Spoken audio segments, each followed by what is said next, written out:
Salut à tous et bienvenue sur Objectif Investissement. On se retrouve aujourd'hui pour une nouvelle vidéo. On va parler épargne, on va parler cash, flouze, de la thune, des pépettes quoi. C'est parti. Cette vidéo va s'adresser à toi.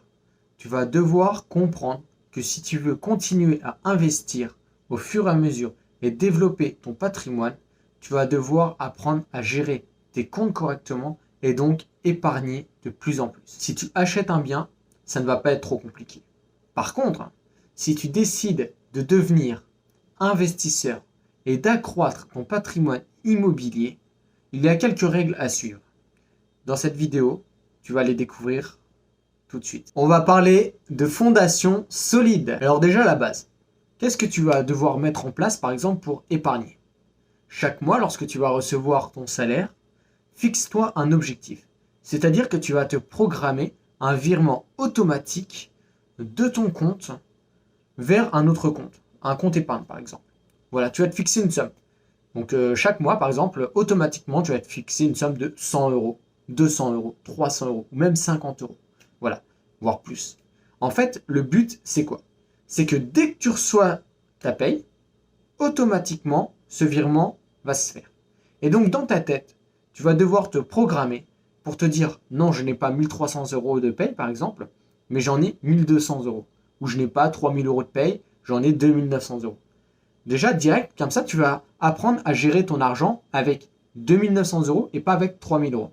Et comme ça, automatiquement, tu vas accroître petit à petit une épargne. Déjà, c'est la première étape de ce que tu vas devoir faire. Il faut exactement que tu passes par là. La seconde étape, il va falloir que tu t'intéresses à tes comptes, mais surtout au prélèvement automatique que tu as autorisé. Je m'explique.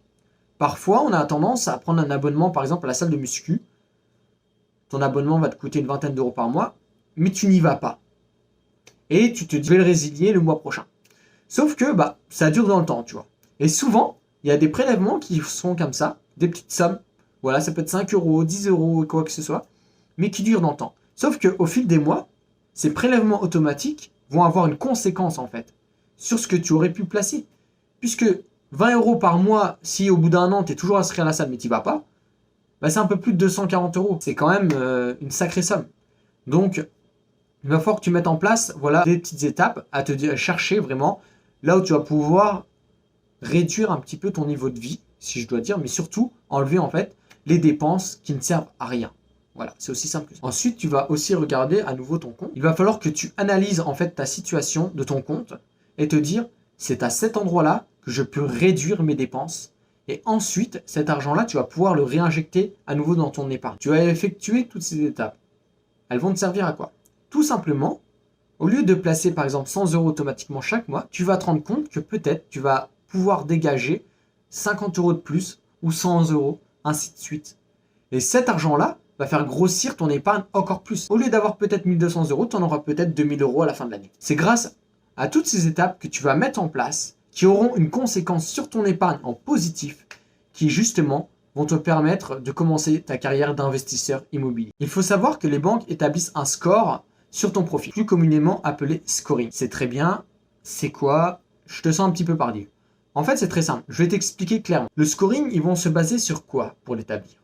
Les banques, ils vont regarder déjà la situation de ton compte. Est-ce que tu es dans le rouge chaque mois? Là, je t'avoue, c'est vraiment pas bon chaque mois d'être à découvert. Tu ne dois plus être dans le rouge, c'est très mauvais. Ça va dépendre également de ton épargne. Combien arrives-tu à épargner chaque mois? Les crédits à éviter. Les crédits vont rentrer en compte dans ton scoring.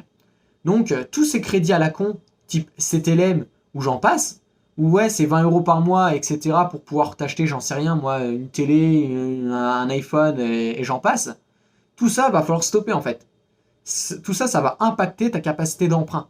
Et forcément, ça va impacter également ton scoring. N'oublie pas que ton banquier va remonter à 3 mois en arrière au moment que tu vas aller le voir. C'est pour ça qu'il va te demander tes 3 derniers relevés bancaires. De tous tes comptes, bien sûr. Donc, il faut que tu sois ultra clean là-dessus. Il ne faut plus que tu sois dans le rouge. Ce bon scoring, il va te servir. Puisque ton épargne va grossir tranquillement. Qu'elle sera programmée chaque mois. Que ton scoring sera positif puisque tu n'auras plus de crédit, de choses comme ça, ou éventuellement des prélèvements automatiques qui ne te servent à rien.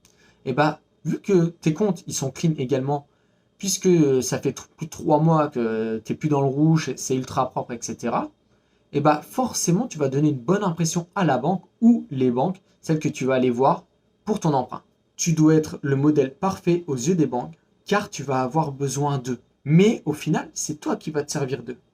Tu vas t'en servir comme un effet de levier, justement. Ton épargne va te servir au fur et à mesure de ta vie, de tes projets. Fixe-toi comme objectif d'avoir au moins 1 an de mensualité de côté sur ton compte bancaire. 1 an de mensualité, c'est-à-dire que tu vas acheter un bien et que tu auras pour projet de le louer, de le mettre en location. Là, tu vas te dire, voilà, je veux le louer 500 € par mois. C'est très bien. Moi, elle me coûte 400 € par mois, par exemple, à la banque. Et bien, il va falloir que tu auras 400 x 12 par mois de côté sur ton compte. Voilà. C'est aussi simple que ça. 4800 € que tu vas avoir besoin sur ton compte. Pourquoi? Parce que tu vas pouvoir pallier, justement, tu vas pouvoir dormir sur tes 2 oreilles le soir et te dire, bon, mon bien, ça fait 1 semaine, ça fait 2 semaines, ça fait 1 mois, 2 mois qu'il n'est pas loué, comment je vais faire, etc.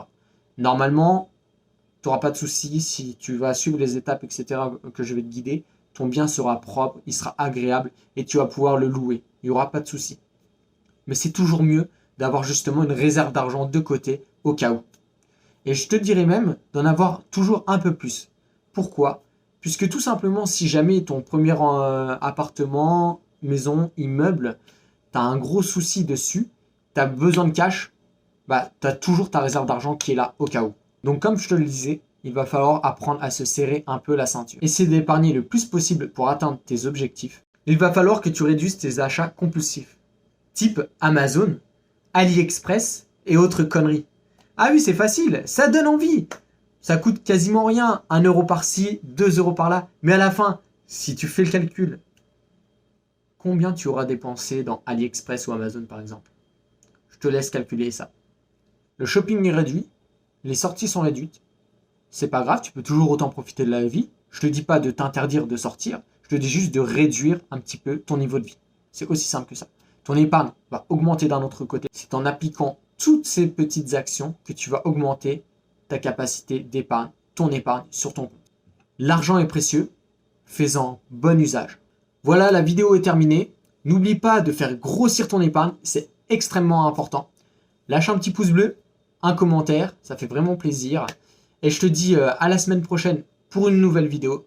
C'était Objectif Investissement. Ciao.